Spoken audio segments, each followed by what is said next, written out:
High viewers, ఈరోజు సమంత నాకు తెలిసి ఫస్ట్ టైం అనుకుంటా ఆఫ్టర్ డివోర్స్ తను ఓపెన్ అయింది.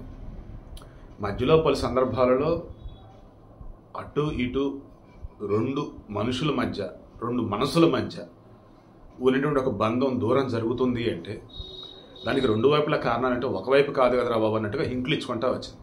కానీ నిన్న గణేష్ గోల్డ్ తాకట్టులో ఉన్న బంగారాన్ని విడిపించి కొనబడును. సంప్రదించండి 9966561144. ఆమె ఓపెన్ అయిన విధానం విడాకులకు సంబంధించి, విడాకుల తర్వాత జీవితానికి సంబంధించి సింప్లీ సూపర్. దానికన్నా ముందు తాను మన ఫ్యామిలీ మ్యాన్ ఒకటి, తర్వాత రీసెంట్గా సిటడెల్, హనీ అండ్ బన్నీ ఈ సిరీస్కి సంబంధించి రాజ్ అండ్ డీకే ఇద్దరు డైరెక్టర్లు, వాళ్ళు ఎంత ఫ్రెండ్స్ అయింది, వాళ్ళిద్దరూ ఈమె లైఫ్లో ఎటువంటి చేంజెస్ తెచ్చారన్నప్పుడు సరదాగా వాళ్ళ వల్ల నేను చెడిపోయా అన్నట్టు, వాళ్ళ వల్ల నేను అయిపోయినట్టు కామెంట్స్ పెట్టింది. బట్ థింగ్ ఏంటంటే అక్కడ స్ట్రాంగ్ అయింది. ఎంత స్ట్రాంగ్ అంటే ఒకప్పుడు ఉన్న తాను ఓ రకంగా కొంచెం సెన్సిటివ్, కానీ ఇప్పుడున్న తాను చాలా స్ట్రాంగ్గా మారింది అన్నట్టు. సెన్సిటివ్ కాస్త స్ట్రాంగ్గా మారింది. ఎలా? నటన పరంగా, కెరీర్ పరంగా, మానసికంగా, సైకలాజికల్గా ఇతరులు పెట్టే టార్చర్ని ఓవర్కమ్ చేస్తూ వాళ్ళకి తిరిగి కౌంటర్ ఇచ్చే విషయం. ఓకే, ఇక ఇప్పుడు నాకు చెందిన విడాకుల టాపిక్ వద్దాం.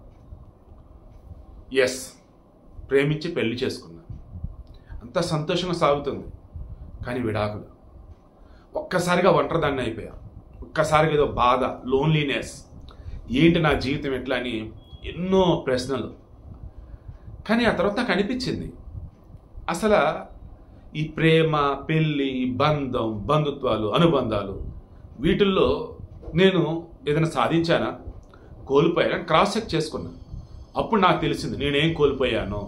అప్పుడు తెలిసింది ఇప్పుడైనా నేను కాదు. అప్పుడు ఇక నన్ను నేను చెక్కుంటూ, నన్ను నేను మార్చుకుంటూ ఇదిగో ఇలా ఉన్నా. ఏంటి? విడాకులు మగ ఆడ ఇద్దరి మధ్య కదా అయ్యేది. ఎందుకు ఆడదాన్ని ఆడిపోసుకుంటారు? ఆడదాని వల్ల విడాకులు అవుతాయా? మగోడు వాళ్ళు కాదా?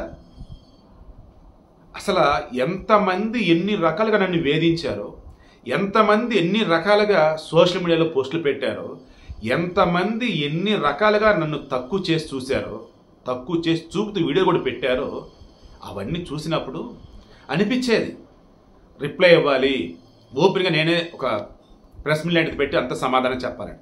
కానీ మరలా నాతో మాట్లాడుకున్నా, అంటే తనలో తాను నో దైసెల్ఫ్ అని చెప్పేసి వివేకానంద అంటారు చూసారా, తను తెలుసుకోవటం. అలా తనతో మాట్లాడుకున్నప్పుడు అప్పుడు తనకు అనిపించింది ఏమని, ఈరోజు నిన్ను ఎవరైతే వేలు పెట్టి వంక పెట్టి నానా రకాలుగా మాట్లాడుతూ ఉన్నారో, రేపటి రోజు వాళ్ళు నీ విషయంలో వాళ్ళ తప్పు ఏంటో వాళ్ళు తెలుసుకుంటారు. మనం ఆ రోజు ఆ రకంగా అన్నామా, అయ్యో అలా కాదే అని వాళ్ళు తెలుసుకున్న రోజు మనకెంత సంతోషం ఉండేదో తెలుసా? అదే నేను ఈరోజు ఫీల్ అవుతున్నా అంది. వారిని నువ్వేమనాల్సిన అవసరంలా, నీ ఎదుగుదల నువ్వు, నీ పని నువ్వు, నీలా నువ్వు ఉండిపో చాలు. దెన్ అవతల ఉన్న పర్సన్స్ వాళ్ళ రియాలిటీ ఏంటో బయటపడింది. అప్పుడు అవతల తెలుసుకుంటారు ఎవరి వల్ల ఏం జరిగింది ఏంటి.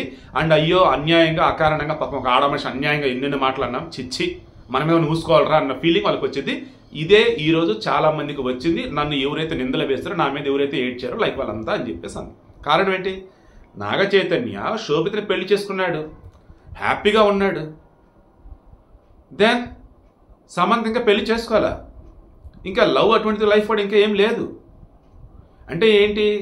ఆ ప్రేమ అనేది తను ఫీల్ అవుతూ ఆ నాగ చైతన్యతో ఉన్నటువంటి ఆ బంధాన్ని మర్చిపోలేక, కొత్త బంధాన్ని స్వాగతించలేక, ముందు తనను తాను చెక్కుంటూ తనను తాను మగ ఎలా చెప్పలేడు దాన్ని, మరలా బ్యాక్ లైఫ్ అంటే పెళ్లికి ముందు, ప్రేమకు ముందు ఎలా ఉందో అలా రావాలని చూస్తుంది.